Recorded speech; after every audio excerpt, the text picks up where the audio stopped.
Moters aktas užduotis.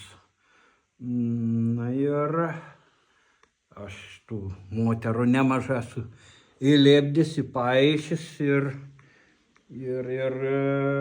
kaip sakai, norėjau padaryti tokį, kad man ateičiai dar patiktų ta skulptūra, o ne vien tik tas, kad šiandien padirbu, pažymį gaunu ir tom atsikratau.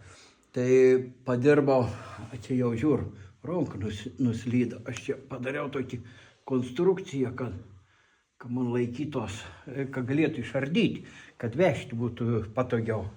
Na ir paskiau nulipdžiau, sakau, dėstytojau, gal sakau, aš galiu aną biškį pakeisti.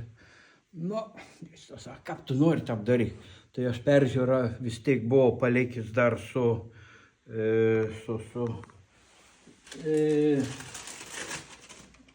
galva, kurią, skaitos, aš buvau nulipdęs tos merginos galvą, iš kurios lipdžiau, o paskiau paėmiau, perdariau, nes man patiko ta egiptiečių katė basta.